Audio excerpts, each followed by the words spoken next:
because the war in Ukraine, unfortunately, looks like it's going to be protracted. Unfortunately, the counteroffensive... They're not winning the war. Is that correct? Where's the counteroffensive? Right. I mean, they're probing. We hope they do well, of course, but so far it seems to be pretty modest. Now, there could be a breakthrough, but I don't think that's going to decisively end the war anytime soon, if at all. Here's the thing about the Ukraine war right now, as far as we can tell at this moment. The Ukraine war, Russia believed that they were just going to walk in and take over. If they could kill Zelensky, if they could basically cut off the head, if they could take out all of the leadership, then they could just waltz in and be done with the whole thing. And that's why they started a special operation in Kyiv, I think, is where it started, right? And the hope and expectation was that Russia was going to be done by the end of the night, and they were going to control Ukraine originally. Now, it didn't work out that way, so they had to go to Plan B. Zelensky stayed in Ukraine, which is one of the most intelligent and, ballsy things that I can imagine. Like, holy shit, dude. Can you imagine? God, it's just crazy. It's like Winston Churchill staying in London during the bombings in World War II. It's crazy. Anyway.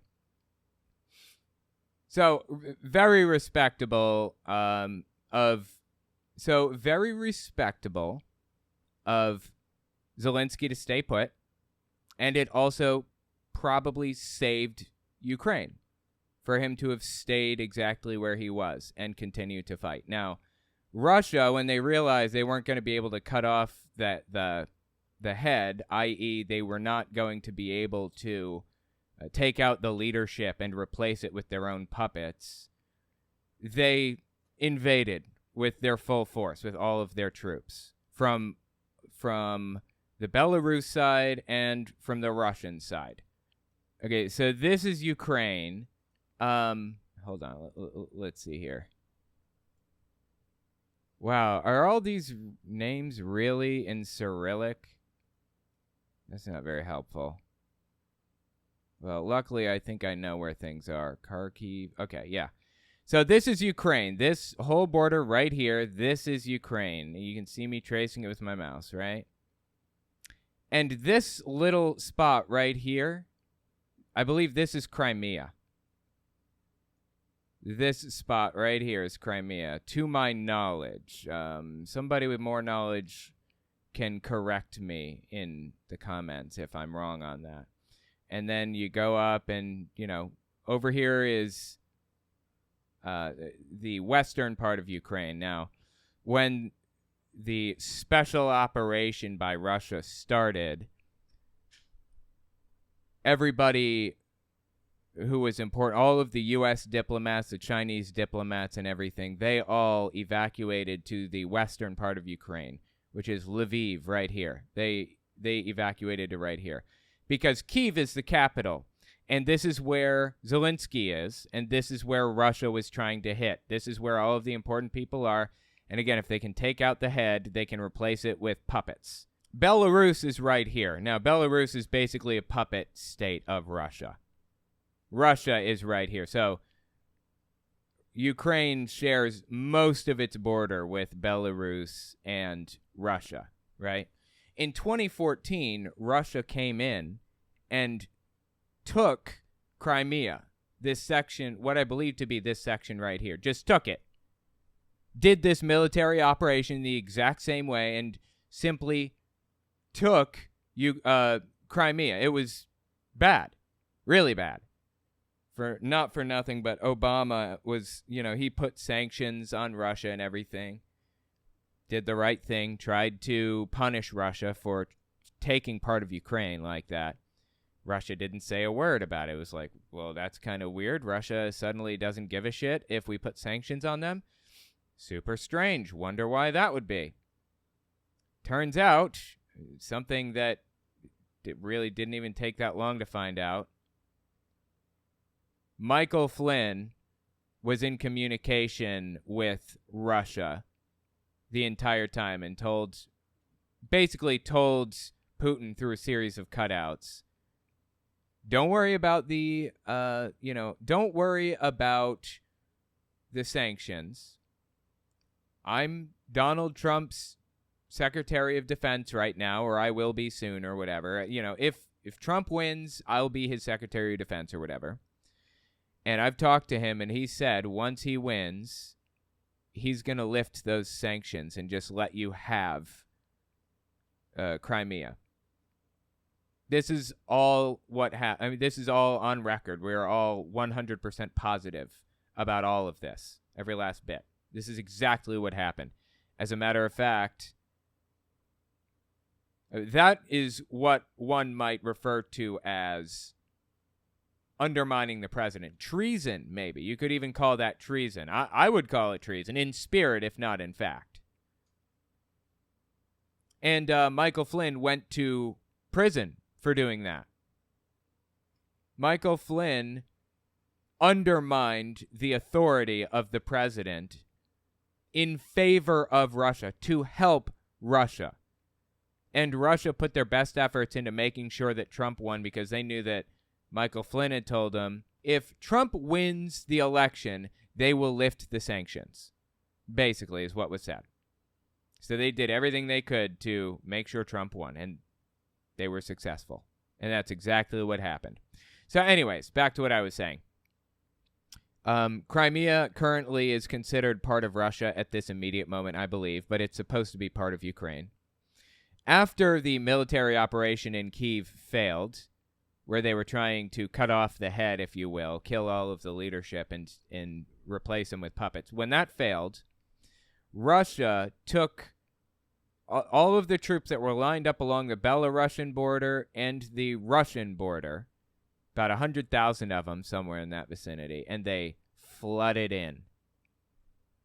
Now, they were told, the troops were, that they would be lauded as heroes, that people wanted them. The Ukrainians wanted to be freed of the Ukrainian scourge, of this loser Zelensky's terrible. Nobody likes him. But they found out pretty quickly when they got there that nobody wanted them there.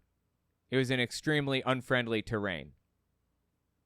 They were teaching people in Ukraine to make Molotov cocktails on the radio. Which, by the way, is not that difficult. It's just styrofoam, gasoline, and a bottle. And usually a rag and a match. But if you want to get more specific, they were probably, you can mix things with it, rubber from tires and stuff to make it worse or better or whatever. So they were telling people how to make Molotov cocktails on the radio. Now, the people in Ukraine have a choice. Either they legitimately want Russia in, and they're just going to allow the Russians to come in. Or the Russians are going to walk in and find themselves pelted with Molotov cocktails. Basically little bombs, little homemade bombs, pretty much is what this is, right?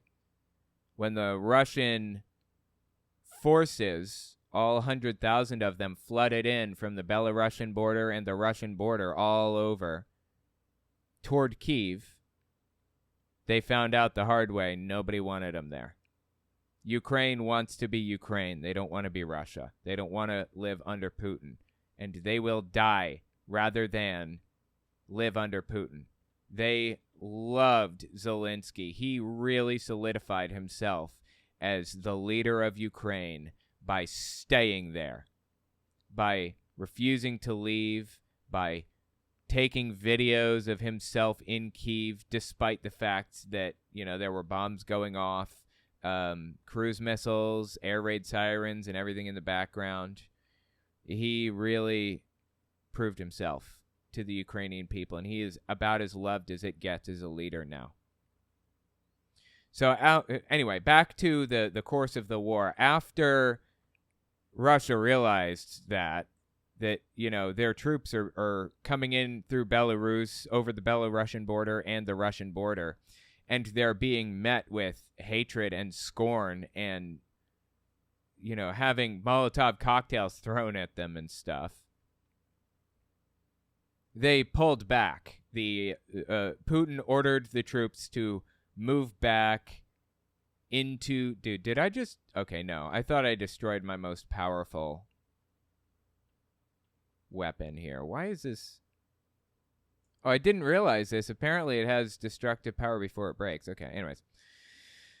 So after Putin finds out that, you know, nobody wants him there and that it's not going to be as easy as he thought it was to take over Ukraine, he ordered all of his troops that were coming in through the Belarus border back. And they came through Belarus, came through Russia, if you're following my mouse here, and they piled up right here. And they came over the Kharkiv border. And they came over the border at Kharkiv, which is a Ukrainian city, Donetsk, which is kind of like a county or like a province, a state, if you will. It's called an oblast there, but it's kind of like a state, if you will. So the Donetsk and the Luhansk, that's where they came in. Kharkiv, Luhansk, Donetsk, and Mariupol. And, of course, they already had this area, which I believe is Crimea. So Russia basically knew that they were spread entirely too thin.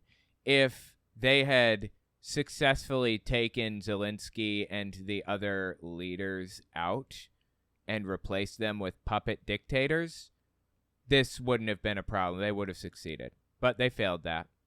If the people in Ukraine had been friendlier to the Russian force and not thrown Molotov cocktails out their window, they might have been able to do it. But nobody wanted them there. Nobody. So they found out the hard way that they were unwelcome invaders, and Putin had to pull all of his troops back and concentrate them into one specific section, one specific area. And he is successfully, Putin right now, he is successfully, as of this moment, holding the Luhansk region, the Donetsk region, and Mariupol.